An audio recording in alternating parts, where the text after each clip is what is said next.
Good morning, students. How are you all? I hope you all are fine. I Veena Rani from Wisdom School. Hindi class में आपका स्वागत है। बच्चों, जैसा कि आप जानते हो, पाठ 9 वैज्ञानिक लुई ब्रेल। आई होप इसका जो टेस्ट है आज उसकी तैयारी आपने कर ली होगी, तो मैं आपको रिवीजन करवा रही हूँ। सबसे पहले हम रिवाइज करेंगे शब्दार्थ। आविष्कार, नई चीज बनाना। आविष्कार, नई चीज बनाना। वर्कशॉप, कार्यशाला। वर्कशॉप, कार्यशाला। विशेषज्ञ, किसी काम का बहुत अच्छा जानकार। विशेषज्ञ, किसी काम का बहुत अच्छा जानकार। विनम्र, बहुत विनीत या नम्र। विनम्र, बहुत विनीत या नम्र। मसीहा, जो सबका भला करे। मसीहा, जो सबका भला करे, सबके बारे में सोचे। चंचल, एक स्थिति में न रहने वाला। चंचल, एक स्थिति में, एक अवस्था में न रहने वाला। अबोध, ज्ञान का अभाव। अबोध, ज्ञान का अभाव। ये वैसे है स्पीकिंग स्किल। लुई ब्रेल कौन थे? ब्रेल लिपि के आविष्कारक। कौन थे? ब्रेल लिपि के आविष्कारक। किस पादरी ने लुई को अपना लिया? जैंक्विस नामक पादरी। किस पादरी ने लुई को अपना लिया था? जैंक्विस नामक पादरी। कहाँ के अंध विद्यालय में लुई को प्रवेश मिला? पेरिस के। कौन से अंध विद्यालय में? कहाँ के अंध विद्यालय में मिला था उनको? पेरिस में। सही उत्तर के सामने सही लगाइए। लुई ब्रेल का जन्म कब हुआ था? 4 जनवरी 1809 को। 4 जनवरी 1809। लुई ब्रेल का जन्म कहाँ हुआ था? पेरिस के गांव कुप्रे में। कहाँ हुआ था लुई ब्रेल का जन्म? पेरिस के गांव कुप्रे में। और कब हुआ था? 4 जनवरी 1809 को पेरिस के गांव कुप्रे में हुआ था। लुई ने किस लिपि का आविष्कार किया? अभी हमने किया ब्रेल लिपि का। लुई ब्रेल ने अपनी लिपि को कब प्रकाशित किया? 1829 में। प्रश्न 3, नीचे दिए गए वाक्यों को पूरा कीजिए। ये तो इसमें से ही है। पाठ में जो ये अधूरा वाक्य लिखा हुआ है, हमने इसको पूरा किया है। ये इतना इम्पोर्टेंट नहीं है। तो ये देखिए आगे है, दिए गए पाठ्यांश को ध्यान पूर्वक पढ़कर पूछे गए प्रश्नों के उत्तर दीजिए। अब तो लुई के मन में नई लिपि बनाने की धुन सवार हो गई। मात्र 13 वर्ष की आयु में वे इस कार्य में जुट गए। रात को जब सारी दुनिया सो रही होती थी, तब वे मोटे कागज पर बिंदु बना बनाकर अक्षर रचना करने का प्रयास करते थे, कोशिश करते थे। वे अपनी अनोखी लिपि को, विचित्र लिपि को इस प्रकार विकसित करना चाहते थे, विकसित करना, बढ़ाना चाहते थे, ताकि नेत्रहीनों को, नेत्रहीन जिसकी आंखें न हो, इसे पढ़ने में जरा भी कठिनाई न हो, मुश्किल न हो। 1829 में उन्होंने इस लिपि को प्रकाशित किया। 1829 में उन्होंने इस लिपि को प्रकाशित किया। फिर 8 वर्ष पश्चात उन्होंने इसका संशोधित रूप दुनिया के सामने रखा। अब प्रश्न क्या है? लुई के मन में किसकी धुन सवार हो गई? इसी पैरे में से हमें मिलेगा नई लिपि बनाने की। लुई के मन में किसकी धुन सवार हो गई? नई लिपि बनाने की। लुई किस प्रकार की लिपि बनाना चाहते थे? अनोखी प्रकार की लिपि। किस प्रकार की लिपि बनाना चाहते थे? अनोखी। प्रस्तुत पाठ्यांश में किस लिपि के बारे में बात हो रही है? आपने पाठ पढ़ा हुआ है, आपको पता है ना किस लिपि के बारे में बात हो रही है? ब्रेल लिपि के, क्योंकि लुई ब्रेल ने उस लिपि का आविष्कार किया था, ब्रेल लिपि का।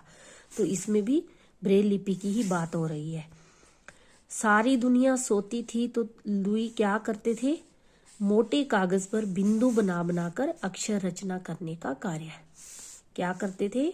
मोटे कागज पर बिंदु बना बनाकर अक्षर रचना करने का कार्य। लुई द्वारा बनाई गई लिपि का संशोधित रूप कब दुनिया के सामने आया? 29 में संशोधित रूप। अब प्रश्न भाषा ज्ञान। बेटा लुई तुम जन्म से ही अंधे नहीं हो, इस वाक्य में हो शब्द किसी के होने की सूचना दे रहा है, किसी कार्य के होने की सूचना दे रहा है। तो हमें ये वाक्य दिए हुए हैं, हमने जो शब्द जो है कार्य करने की सूचना देते हैं उन्हें क्या कहते हैं? क्रिया शब्द। और जो शब्द किसी व्यक्ति, वस्तु, स्थान आदि का नाम का बोध करवाते हैं वो क्या होते हैं? संज्ञा शब्द। तो ये हमें वाक्य दिए हुए हैं, इनमें से हमने संज्ञा शब्द और क्रिया शब्द छांटने हैं। नाम वाले शब्द क्या होंगे? संज्ञा शब्द। कार्य करने वाले शब्द वो क्या होंगे? क्रिया शब्द। लुई ने ब्रेल लिपि का आविष्कार किया, तो इसमें ब्रेल एक नाम है लिपि का, और लुई भी क्या नाम? लुई किसी व्यक्ति का नाम है, तो ये क्या हो गई? संज्ञा शब्द। तो ये हम इनमें लिख देंगे। क्रिया शब्द क्या है? किया। लुई के पिता गरीब थे। अब पिता और गरीब, लुई और पिता ये क्या है? संज्ञा शब्द। थे क्या है? क्रिया शब्द। वे एक वर्कशॉप चलाते थे। तो इसमें वर्कशॉप क्या है? संज्ञा शब्द। थे क्या है? क्रिया शब्द। लुई चमड़े में छेद करने लगा। लुई और चमड़े ये दोनों क्या है? संज्ञा शब्द। लगा क्रिया शब्द। अब प्रश्न 2 है, बॉक्स में से, ये बॉक्स दिया हुआ है, इसमें से उचित कारक चिन्ह छांटकर वाक्य पूरे कीजिए। कारक क्या होते हैं? जो दो वाक्य के जो पार्ट होते हैं उनको आपस में जोड़ने का काम करता है जो शब्द। कारक के बिना हमारा वाक्य अधूरा है। दोनों एक दूसरे पर्याय है। अगर हम ऐसे लिख दें दोनों एक दूसरे पर्याय है तो ये वाक्य जो है अपूर्ण होगा, अधूरा होगा। तो दोनों एक दूसरे के पर्याय है, तो के क्या है? कारक चिन्ह है। कारक का काम क्या होता है? वाक्य के जो हिस्से हैं उनको आपस में जोड़ना। दोनों एक दूसरे के पर्याय है। आंख में गहरा घाव हो गया। आंख गहरा घाव हो गया, ऐसे देखिए वाक्य अधूरा है ना ये। तो कारक चिन्ह जो है बहुत जरूरी होते हैं। में क्या हो गया? कारक। वह गांव से दूर चला गया। से क्या हो गया? कारक। लुई एक गरीब परिवार का लड़का था, तो ये का क्या है? कारक है। ठीक है, इनमें से हमने के, इसमें में, इसमें से और इसमें से का। अब प्रश्न 3 है, उचित सर्वनाम शब्द चुनकर वाक्य पूरे कीजिए। सर्वनाम शब्द कौन से होते हैं? जो संज्ञा के स्थान पर प्रयोग किए जाते हैं। जब वे काम करते तो, अब ये हमें दिए हुए हैं, ये सारे जो है सर्वनाम शब्द हैं।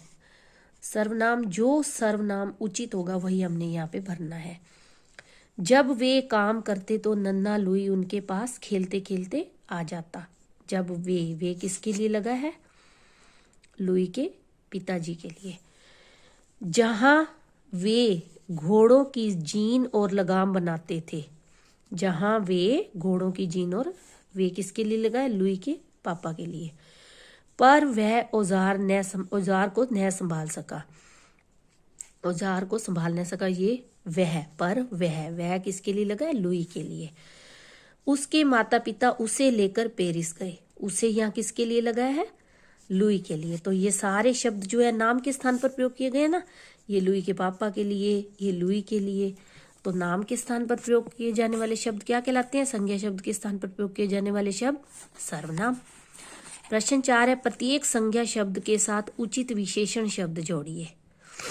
विशेषण शब्द क्या होते हैं? जो संज्ञा और सर्वनाम शब्दों की विशेषता बताते हैं। डैश व्यक्ति, महान व्यक्ति। डैश लुई, चंचल लुई। तो व्यक्ति की क्या विशेषता है? वह महान है। लुई की क्या विशेषता है? वो चंचल था। डैश घाव, गहरा घाव। घाव क्या है? गहरा।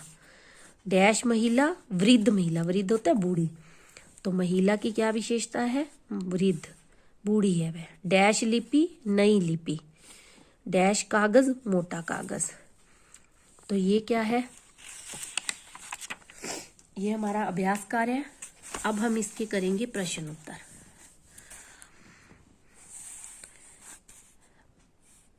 प्रश्न 1, लुई किस रूप में लोकप्रिय हुए?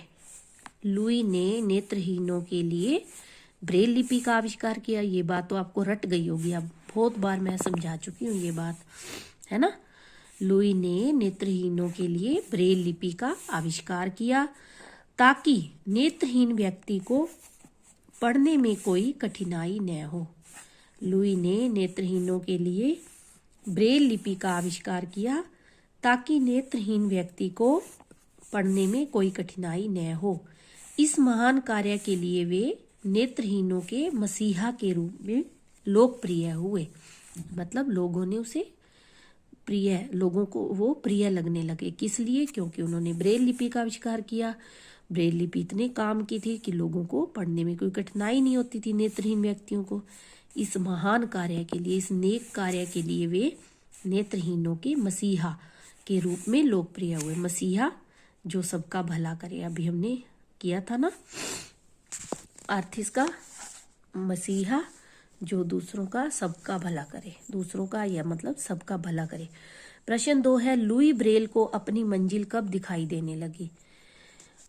उत्तर क्या है इसका? जब उन्होंने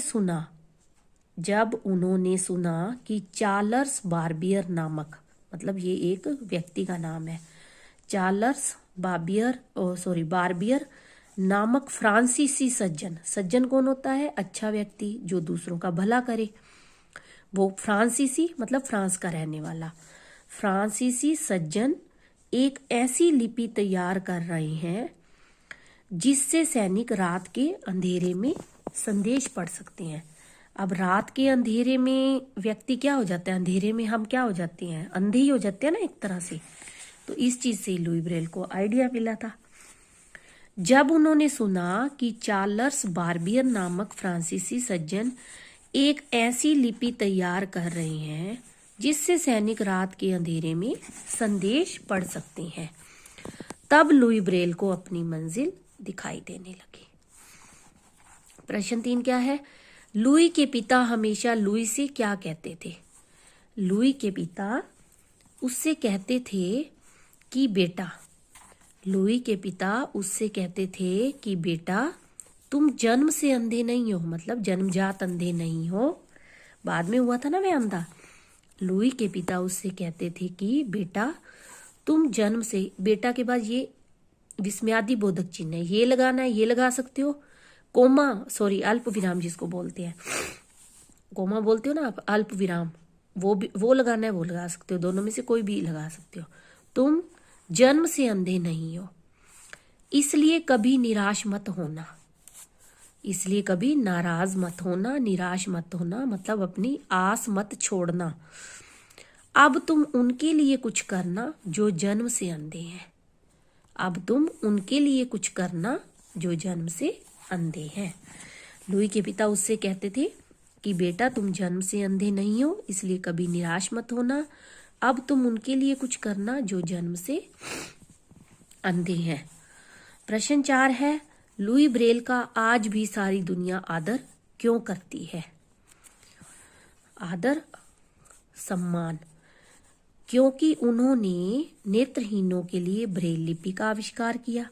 ये बात तो आपको रट गई होगी ना, क्योंकि उन्होंने नेत्रहीनों के लिए ब्रेल लिपि का आविष्कार किया जिससे उन्हें पढ़ने में आसानी होने लगी, जिससे उन्हें पढ़ने में आसानी होने लगी।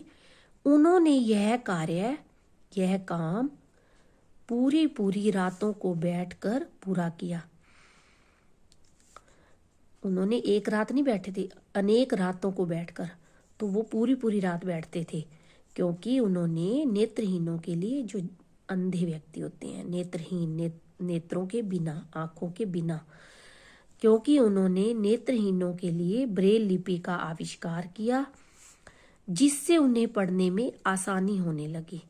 उन्होंने यह कार्य पूरी रातों को बैठकर पूरा किया, जिसके लिए सारी दुनिया उनका आदर करती है, जिसके लिए सारी दुनिया उनका आदर करती है, क्योंकि उन्होंने नेत्रहीनों के लिए ब्रेल लिपि का आविष्कार किया, जिससे उन्हें पढ़ने में आसानी होने लगी। उन्होंने यह कार्य पूरी पूरी रातों को बैठकर पूरा किया, जिसके लिए सारी दुनिया उनका आदर करती है। साथ में ये देखिए, मैंने आपको 5 दिसंबर को ये क्रियाकलाप 1 और क्रियाकलाप 2 दिया था। आपने आई होप कर लिया होगा और आपको आता भी होगा, मुझे पूरा विश्वास है। फिर भी मैं इसका सोल्यूशन भेज दूंगी, आप अपनी मैचिंग कर लेना। अगर कोई मिस्टेक है तो उसको सही कर लेना। ओके, टेक केयर बच्चों।